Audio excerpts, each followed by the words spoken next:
સેવ એજ્યુકેશનમાં આપ સૌનું હાર્દિક સ્વાગત છે। આજે આપણે ધોરણ 8 માં વિષય વિજ્ઞાન અને ટેકનોલોજીમાં પાઠ 1 પાક ઉત્પાદન અને વ્યવસ્થાપનની અંદર લેક્ચર 2 જોઈશું, જેમાં ઋતુને આધારે પાકને કયા કયા પ્રકારમાં વહેંચવામાં આવે છે તથા પાક ઉત્પાદનની મૂળભૂત પદ્ધતિઓ કઈ કઈ છે તે બાબતો આપણે જોઈશું। ચાલો, તૈયાર છો ને બાળકો? તો પ્રથમ પ્રશ્ન આપણે જોઈ રહ્યા છીએ, પ્રશ્ન 1 આ વિડિયોની અંદર પ્રશ્ન 1 કે ભારતમાં જે ઋતુ અને સ્થળને આધારે કયા કયા પ્રકારના પાક હોય છે અથવા એમ કહેવાય કે પાકના કયા કયા પ્રકાર પડે છે। તો બાળકો, ભારત છે તે ખૂબ જ વિશાળ દેશ છે। આજે ભારત દેશ છે, ભારત દેશ ખૂબ જ વિશાળ દેશ છે। સાથે અહીં તાપમાન, ભેજ, વરસાદ આ બધી જે વાતાવરણીય પરિસ્થિતિ છે, કેવી વાતાવરણીય પરિસ્થિતિ જે છે તે એક ક્ષેત્રથી બીજા ક્ષેત્ર તરફ કેવી હોય છે? જુદી જુદી હોય છે। આથી એમ કહેવાય કે દેશના વિવિધ ભાગોમાં વિવિધ પ્રકારના પાક ઉછેરવામાં આવે છે। આ ઉપરાંત જે આ વિવિધ પ્રકારના પાક ઉછેરવામાં આવે એને મુખ્ય 2 ભાગમાં વહેંચી શકાય છે। કયા કયા ભાગમાં? એક છે ખરીફ પાક અને બીજા છે રવિ પાક। એક છે ખરીફ પાક અને બીજા છે રવિ પાક। હવે તમે અહીંયા જોઈ રહ્યા છો, આપણો દેશનો નકશો આપેલો છે। તો અહીંયા જે કાશ્મીર વિસ્તાર છે, બરાબર છે, કાશ્મીર વિસ્તાર છે તે ખૂબ જ ઠંડો વિસ્તાર છે તથા ત્યાં ભેજ કેવો હોય છે? શિયાળાની ઋતુ વધુ સમય રહે છે એટલે ભેજ કેવો હોય છે? વધુ હોય છે।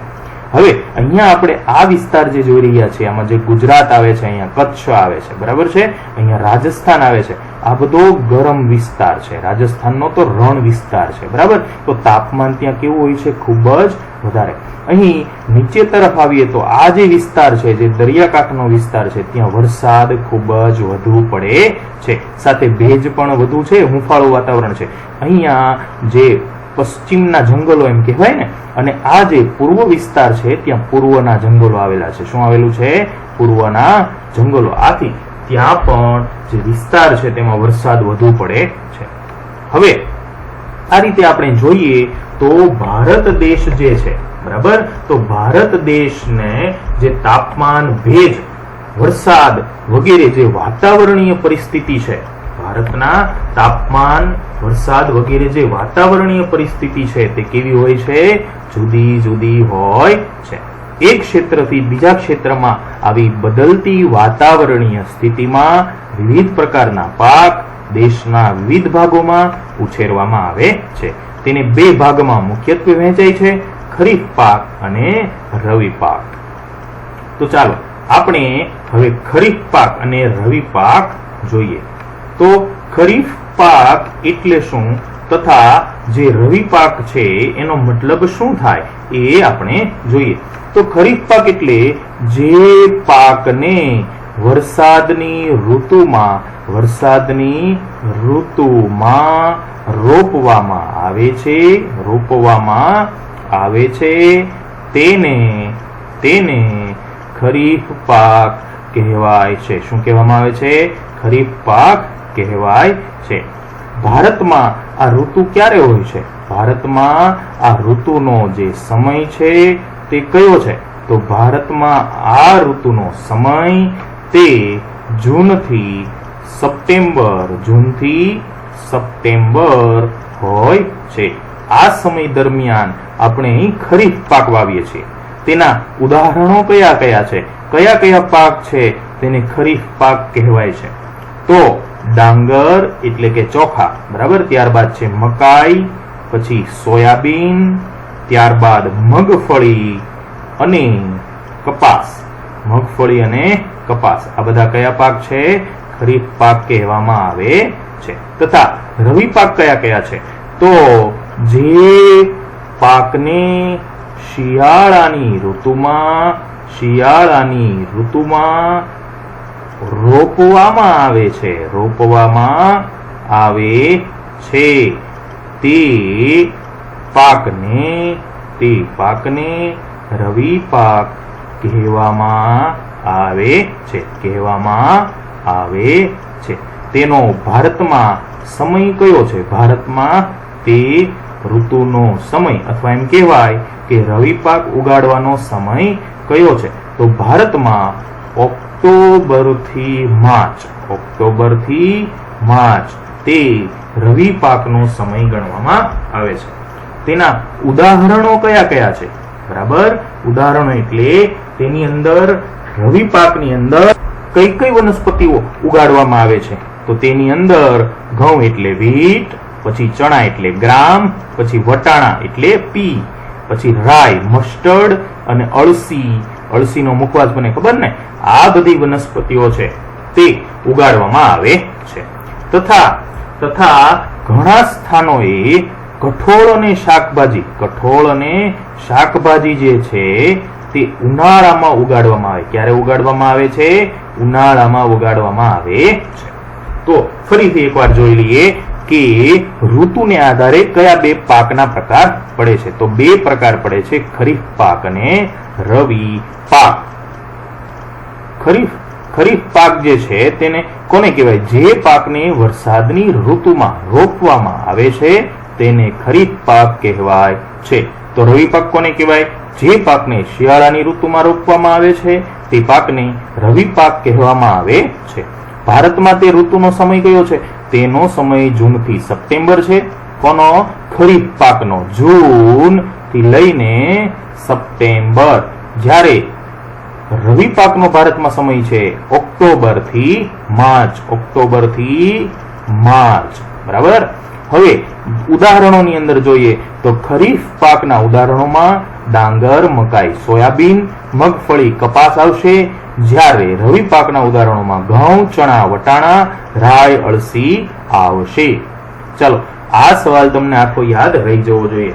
હવે આપણે નેક્સ્ટ પ્રશ્ન તરફ જઈએ. હવે બુજોભાઈ એક પ્રશ્ન સાથે આવી ગયા છે. બુજોભાઈ શું પૂછે છે કે ભાઈ ડાંગર છે એ ડાંગરને શિયાળામાં શા માટે ઉછેરવામાં નથી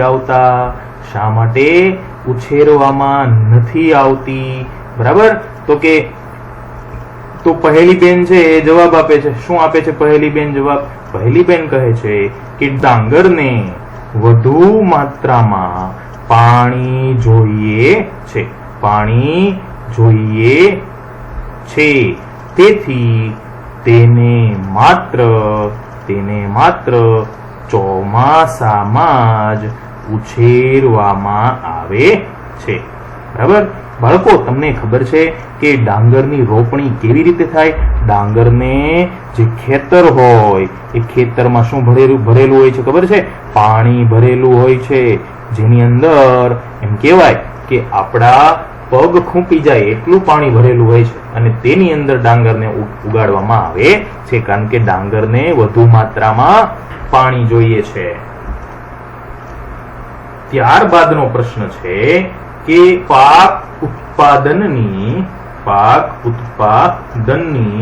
મૂળભૂત પદ્ધતિઓ કઈ કઈ છે?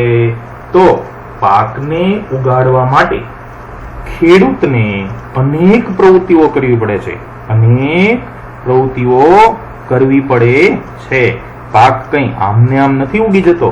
આપણે તો થાળીની અંદર ન જોઈતી વસ્તુઓ પણ લઈને આપણે કેટલી બધી દર વખતે ખોરાક છે તે કચરામાં નાખી દઈએ છીએ, પણ આપણને નથી ખબર કે ભાઈ આ ખેડૂતને આટલો પાક ઉગાડવા કેટલી બધી પ્રવૃત્તિ, કેટલી બધી મહેનત કરવી પડે છે. આ પ્રવૃત્તિ છે એ તમે જાણી શકો છો કે કઈ રીતની હોય કે જેવી રીતે એક ગાર્ડનની અંદર માળી પ્રવૃત્તિ કરે છે એવી જ પ્રવૃત્તિ એક ખેતરની અંદર ખેડૂત કરે છે. પણ ખેડૂત જે છે તેની મહેનત એ ખૂબ જ વધારે હોય છે. આપણે તો ખેતી પ્રધાન દેશ ભારતમાં રહીએ છીએ અને ભારતમાં સૌથી વધુ મહેનત કરતો જો કોઈ વ્યવસાયી હોય તો તે કોણ છે? ખેડૂત છે. કોણ છે? ખેડૂત. ખેડૂત દ્વારા પાક ઉત્પાદન માટે જે કોઈ પ્રવૃત્તિ કરવામાં આવે છે એ બધી પ્રવૃત્તિઓને ખેત પદ્ધતિ કહે છે. શું કહેવામાં આવે છે? ખેત પદ્ધતિ કહેવામાં આવે છે. આ ખેત પદ્ધતિની અંદર શેનો સમાવેશ થાય છે ખબર છે? શેનો સમાવેશ થતો હશે?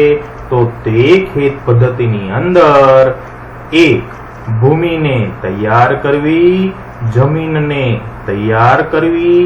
આપણને પ્રશ્ન થાય કે વળી આ જમીનને તૈયાર કરવી એટલે શું?